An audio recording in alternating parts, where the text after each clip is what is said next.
tous. Donc, je viens vous laisser mon témoignage de la délivrance que Dieu a faite contre l'addiction de l'alcool dans ma vie. Donc, en fait, voilà, j'étais quelqu'un qui buvait tous les jours. Bien sûr, ça n'a pas commencé comme ça n'a pas été du jour au lendemain. En fait, une fois, mon père avait fait une fête à la maison quand j'avais 14 ans et j'avais bu beaucoup, en fait. Mon père était quelqu'un de strict, il fallait pas qu'on sorte, il fallait pas qu'on aille chez les voisins d'à côté, quoi, chez les voisins d'à côté. Mais là, c'est bizarre, mais il m'avait laissé faire, quoi, et j'avais été ivre, quoi, ce jour-là, vraiment. Voilà, quoi, j'étais vraiment, ça se voyait, quoi, parce que de toute façon, j'avais des réactions, je m'étais assise à côté de lui, je parlais, alors que je n'étais pas quelqu'un qui était comme ça. Je sais qu'il savait que je l'étais, quoi. Et c'est bizarre d'ailleurs, parce que ce jour-là, j'ai pris une Bible qu'on m'avait donnée et je l'ai mise sur moi en pleurant. Mais c'était pas ça dans ma chambre toute seule, quoi. C'était dans la chambre de mon père. Euh, voilà, quoi. Avec certains frères et sœurs à moi. Enfin, de toute façon, j'avais un seul frère. Donc, on était là. Bon, enfin, j'avais des réactions qui n'étaient pas. On voyait bien qu'il y avait quelque chose. Enfin, que j'étais saoule, quoi, en fait. Et après, quelques années après, voilà, 16 ans, que je me souvienne, bon, j'ai bu, quoi, parce qu'entre-temps, il s'est séparé la femme avec qui il était, il a changé de femme et cette femme la buvait beaucoup. Et donc, ce qui fait que bon, il y avait plus de fêtes.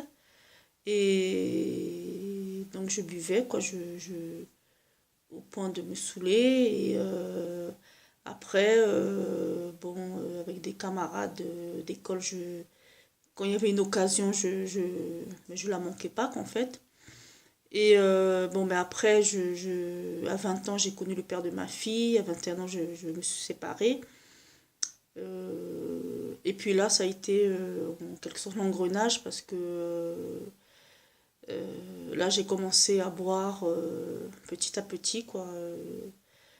Presque tous les jours, mais très vite, enfin,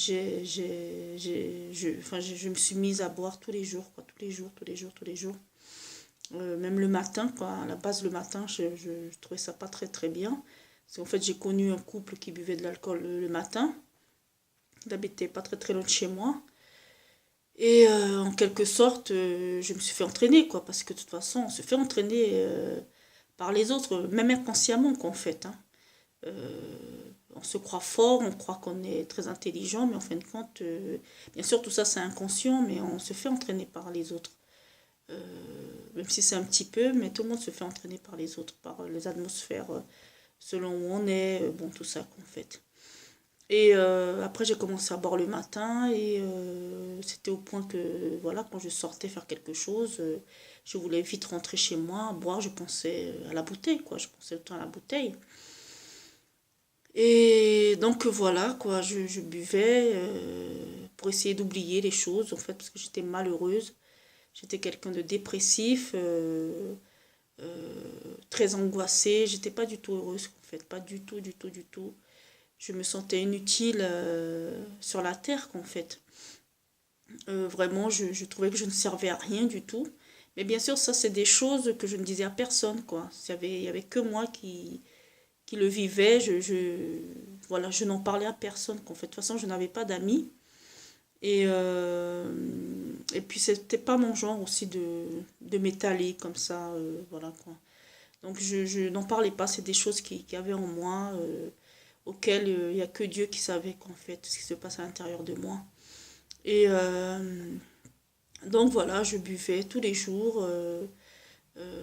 Pendant une grande période, c'était dès le matin, et après, ça se calmait. Et une fois, c'est revenu encore. Après, c'est arrêté. Mais bon, voilà, euh, dès que je me levais, en tout cas, pas longtemps après, bon, je buvais, quoi. Après toute la nuit, je buvais, quoi. Je passais la nuit à boire. Et ça a été comme ça ben, jusqu'à mes 33 ans. Après, il m'est apparu des douleurs dans l'épaule, qu'en fait, et c'était une tendinite. Et j'avais fait un examen plus profond, quoi. Euh, et le médecin, quoi, quand elle a vu les résultats, elle n'a plus parlé de la tendinite, qu'en fait. À la base, c'était pour la tendinite, pour voir. Mais en fait, elle était inquiète, quoi. Elle avait vu que mon foie était trop gros. Elle avait dit qu'il fallait faire quelque chose parce que sinon, je pouvais mourir de cirrhose. Et ça m'avait inquiété, mais vous savez, je n'ai pas réussi à arrêter de boire, quoi. Donc, elle m'avait proposé de voir une spécialiste, une alcoologue, il me semble que ça s'appelle. Et j'ai vu ce docteur-là. Après, elle m'a conseillé de voir une psychologue. J'ai été la voir, mais moi, j'avais pas aimé. La psychologue ne parlait pas. Et puis, vous savez, j'avais une conviction en moi qu'il n'y avait que Dieu qui pouvait guérir, qui pouvait me guérir, qui pouvait faire quelque chose pour moi. Il y avait quelque chose en moi qui me disait ça, qu'en fait. Que les psychologues ne pouvaient pas m'aider, quoi. Qu'il n'y avait que Dieu. Donc, il y avait, voilà. Je ne suis pas contre les psychologues, tout ça, hein, mais je vous dis ce que moi j'ai vécu, qu'en fait. Euh, Parce que Dieu passe par les médecins pour aider les autres, mais chacun est chacun, qu'en fait. Chacun est différent, donc Dieu fait d'une façon différente aussi avec chaque personne, quoi. Et donc j'avais cette sensation que les psychologues n'étaient pas pour moi, que il n'y avait que Dieu qui pouvait quelque chose pour moi, qu'en fait. Et donc j'ai laissé tomber, puis on m'avait passé des comprimés très très forts, qui sont très dangereux à boire avec de l'alcool. Il ne faut surtout pas, elle m'a bien dit le médecin de ne pas prendre, voilà, je commençais un traitement, de surtout pas le prendre, de pas prendre du tout de l'alcool, quoi. Ça pouvait être très très dangereux. Et effectivement, euh, entre-temps, j'avais eu un petit ami, quoi. Et comme les alcooliques vont se reconnaître, quand on est alcoolique, il y a toujours une bonne excuse pour boire, quoi. Toujours, qu'on soit heureux, qu'on soit malheureux, qu'on soit, voilà, quoi, en sachant que, bon, heureuse, je peux pas dire que je l'ai beaucoup été, mais il y a toujours, voilà, une occasion pour dire, ben tiens, on va boire, on va aller acheter plus de bouteilles encore. C'était comme ça que je vivais, en fait. Et donc, j'avais bu. Ce garçon était venu chez moi, j'avais bu. Et puis j'ai commencé à me sentir mal, qu'en fait. Bien sûr, je ne l'avais pas dit. Je leur disais pas aux personnes que je buvais de trop, tout ça. Je parlais pas de ma vie, qu'en fait. Et j'ai commencé à me sentir mal et j'ai été m'allonger. Et Dieu merci que c'est passé, quoi. Et comme j'ai vu que je n'allais pas être sérieuse avec les comprimés, que je risquais de prendre un risque euh, contre ma santé, quoi. Donc j'ai laissé tomber, j'ai plus voulu aller voir ce médecin. J'ai laissé tomber, ben je continue quand même de boire, mais c'est vrai que je pensais quand même à ma fille, quoi. Et je me disais, ça me faisait peur, quoi. Je pensais, ça me fait peur. Ma fille, s'il m'arrive quelque chose, j'étais inquiète pour mon enfant, quoi, avec qui elle allait rester. Puis même, je voulais surtout pas laisser ma fille avec quelqu'un. Je voulais rester euh, sur la terre pour m'occuper de ma fille, quoi, en fait. Voilà, parce que bon, son père s'est pas occupé d'elle, quoi, en fait. Donc, elle avait que moi, quoi, en fait.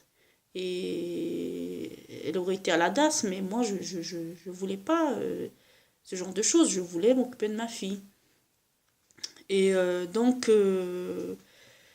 j'ai continué, ben voilà, je buvais quand même, qu'en fait.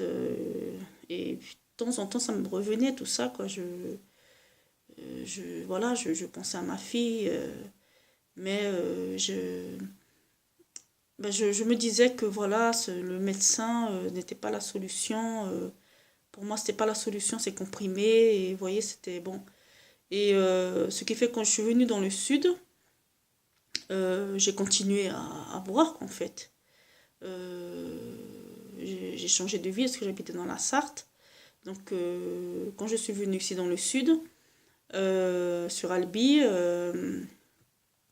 donc j'ai connu le Seigneur. En fin de compte, avant, parce que j'essaye de peut-être d'abréger, puis entre-temps j'oublie certaines choses, mais je viens de me souvenir quand même aussi que de temps en temps, enfin une fois de temps en temps, j'allais à l'église, quoi, évangéliste. Et d'ailleurs, je pleurais beaucoup à l'église. Je pleurais.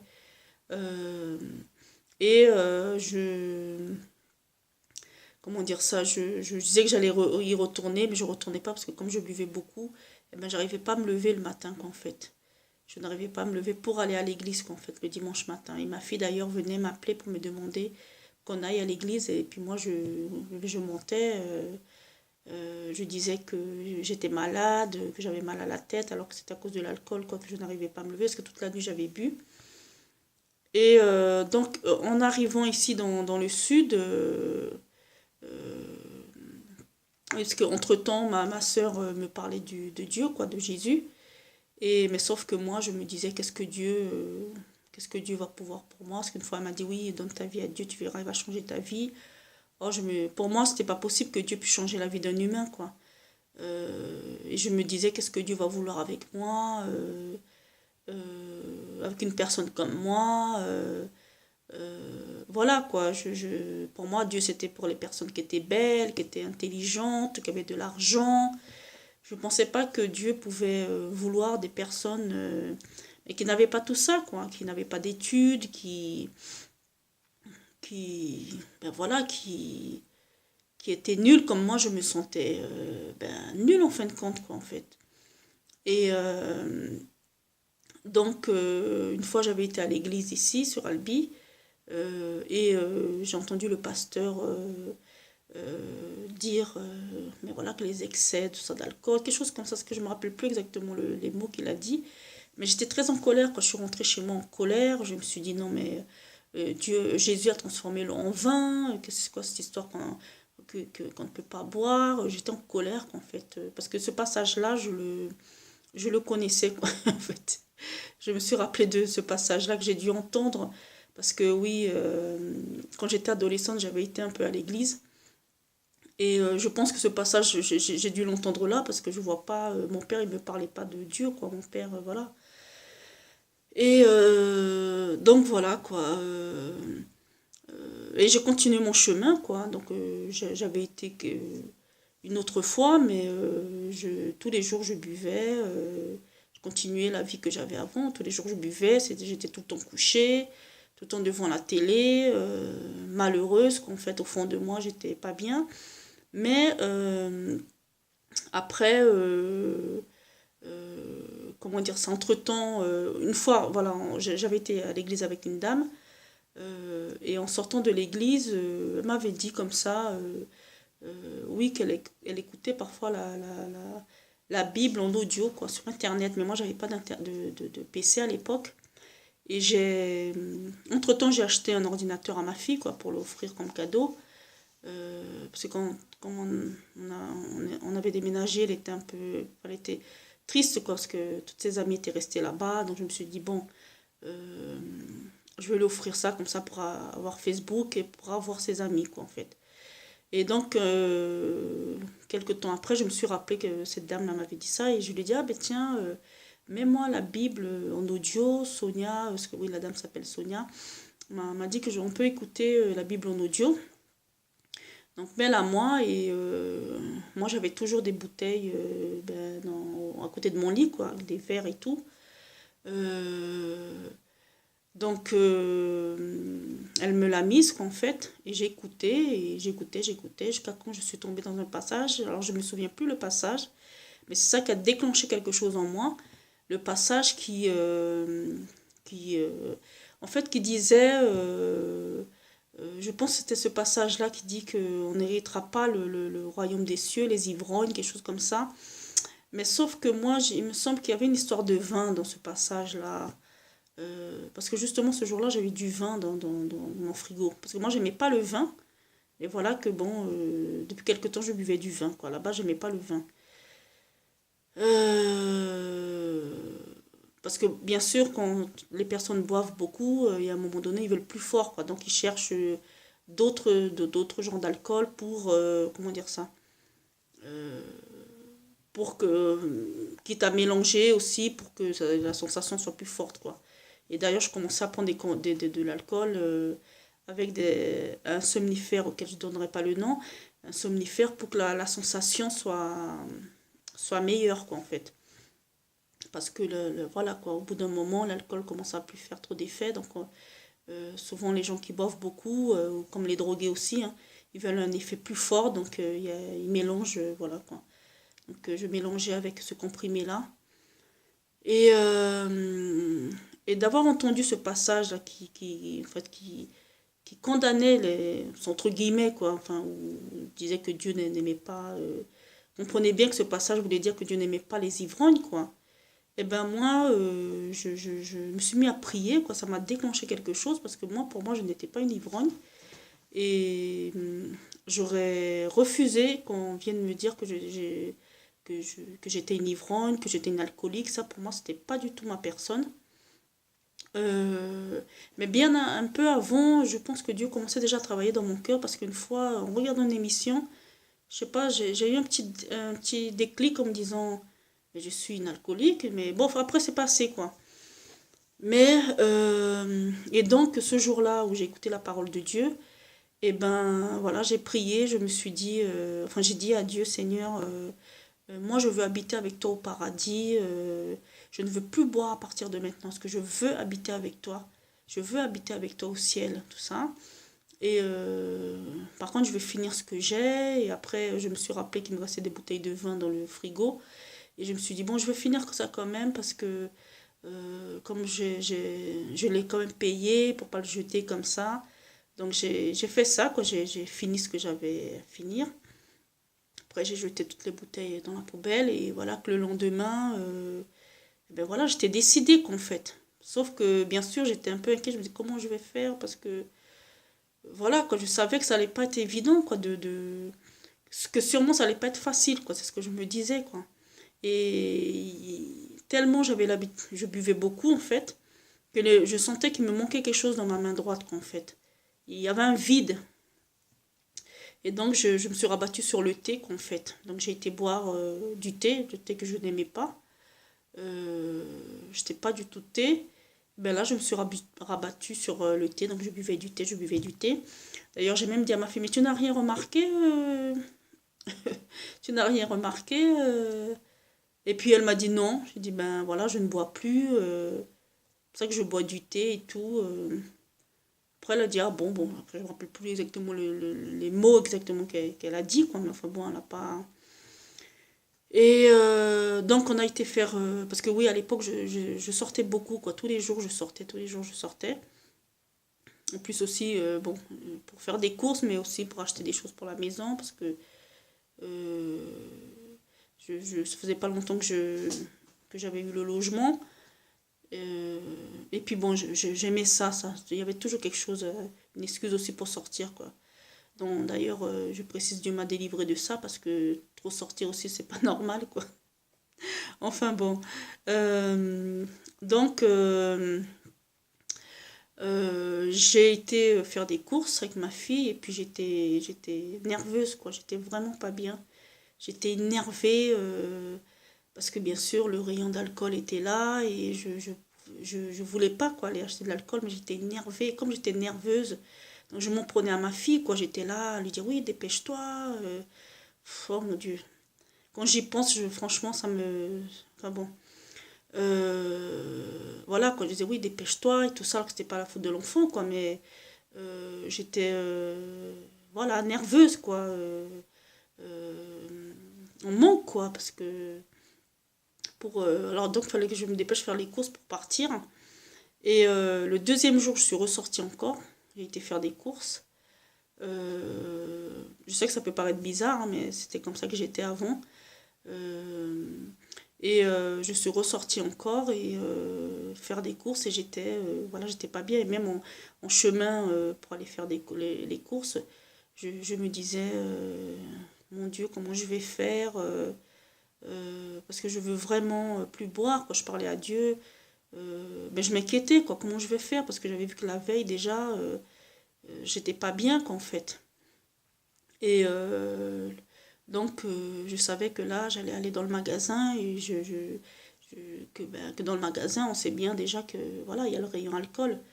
Mais j'étais quand même décidée, quoi. Mais j'avais un peu peur quand même. Je me disais comment j'allais faire alors que je veux vraiment. J'étais sincère quand j'ai dit à Dieu que non, c'était bon, je ne voulais plus boire, que je voulais aller habiter avec lui, quoi. Que je voulais aller au paradis, en fait. Et donc, voilà, j'ai été vite fait nerveuse, quoi, en fait, dans le magasin. Je suis vite repartie chez moi et tout ça. Je voyais bien que c'était pas évident, quoi. Sans même que j'avais été voilà, aussi acheter du thé, quoi. Je me suis dit, tiens, ben, je vais me rabattre sur le thé. Parce qu'il y avait ce vide là dans ma main. Je sentais qu'il manquait quelque chose dans ma main à tenir.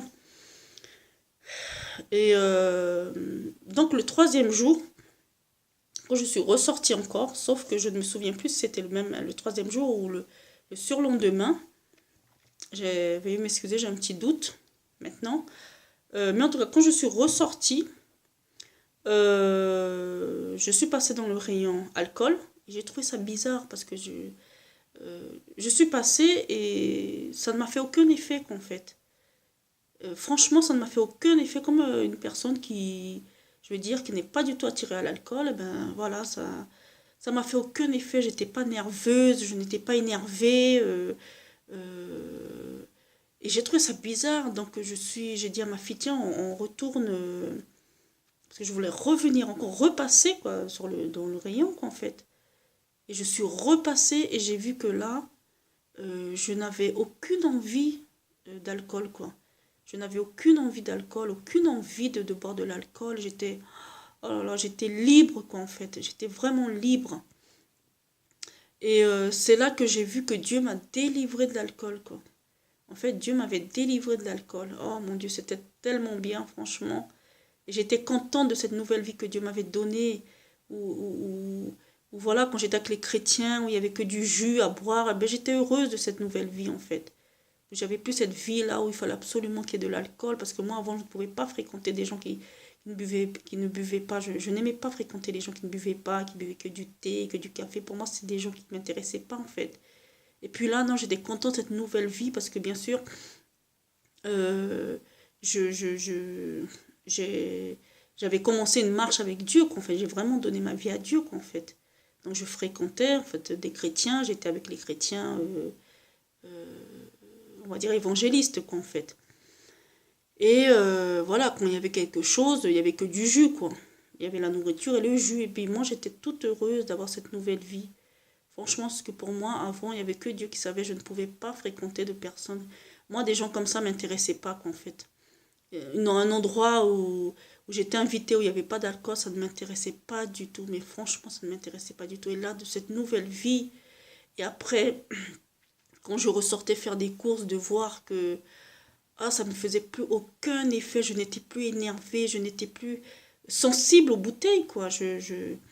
Franchement, j'ai été délivrée, mais je me dis que j'ai été délivrée en 3 jours, en fait. Vraiment au tout début de ma décision.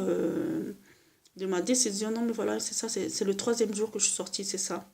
C'est bien le troisième jour. Et en 3 jours, j'ai été délivrée de l'alcool, en fait. Et franchement, oh là là, mon Dieu, mais j'étais bien. Je pouvais faire mes courses après tranquille avec ma fille, sans être énervée auprès de ma fille, en fait. De se dépêcher, de faire vite, parce que il fallait que je puisse fuir les bouteilles, en fait. Vous voyez? Et donc, voilà. Donc, voilà mon témoignage. Veuillez m'excuser, je ne sais pas si je l'ai dit, mais j'ai jamais filmé jamais de posté de vidéo, quoi. Donc, c'est ma première vidéo, donc c'est pas simple. Et en tout cas, je voudrais dire que encourager les personnes qui veulent être délivrées de l'alcool, que le Seigneur peut leur délivrer aussi. Moi, je sais ce que c'est, j'étais vraiment, vraiment, mais vraiment accro. Et si c'était pas Dieu, je pense que je ne serais même plus de ce monde, je vous dis sincèrement.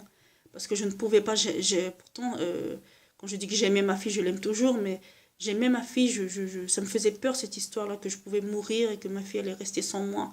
Mais vous voyez, je n'ai pas pu, c'était plus fort que moi, qu'en fait. Et c'est pour ça qu'il ne faut jamais critiquer les alcooliques, il ne faut jamais critiquer les drogués.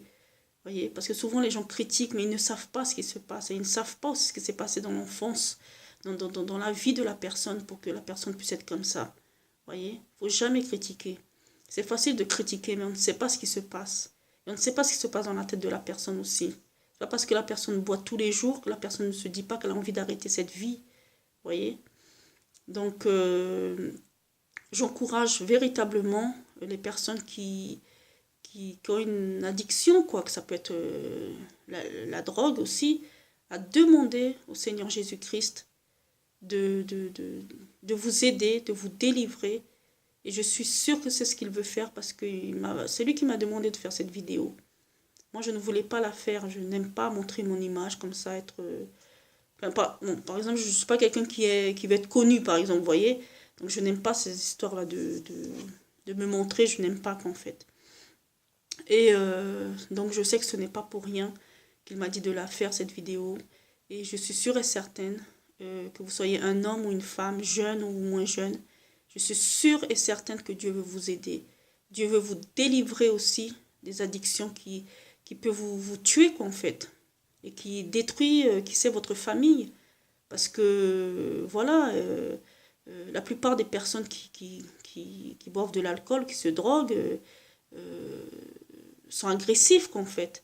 Donc ça rend malheureux les enfants, ça peut rendre malheureux le mari, la femme, peut-être même les autres membres de votre famille. Et puis surtout, ça peut vous amener à la mort. C'est ça le pire, en fait. Ça peut vous amener à la mort. Et ça peut rendre, voilà, des personnes malheureuses. Donc, voilà, je vous laisse et que Dieu vous bénisse. Faites-lui confiance. Jésus-Christ de Nazareth, il n'est pas mort pour rien sur la croix de Golgotha. Il est mort justement. Il a été frappé. Son sang a coulé justement pour nous aider ici sur cette terre. Il n'a pas fait ça pour rester dans une église, là, en décoration, sur une croix, clouée. Non, comme ça. Non, Dieu ne fait pas les choses en vain. Dieu n'est pas comme l'humain à faire les choses comme ça pour les faire, quoi. Lisez la Bible, le Nouveau Testament, et vous allez voir. Et que Jésus est mort justement sur la croix de Golgotha pour nous, par amour pour nous, pour justement nous délivrer des chaînes auxquelles nous pouvons être, quoi, en fait. C'est ce qu'il a fait pour moi, c'est ce qu'il a fait à beaucoup de personnes aussi. Donc, faites-lui confiance et demandez-lui. Ceux qui ne croient pas en Dieu, faites un test avec lui. Simplement, faites un test. On peut faire des tests. Dieu ne va pas mal le prendre. On peut faire des tests. Demandez-lui si tu existes, montre-le-moi. Délivre-moi de cette addiction. Voilà. Pour ceux qui ne croient pas en Jésus aussi, faites un test. Faites-le pour vous-même, qu'en fait. Parce que c'est votre vie qui en dépend, qu'en fait. Donc voilà, le Seigneur Jésus vous aime et je vous souhaite une bonne année 2019 parce que nous sommes le 4 janvier. Que Dieu vous bénisse et que Dieu vous délivre de toutes les addictions qui vous embêtent. Au revoir.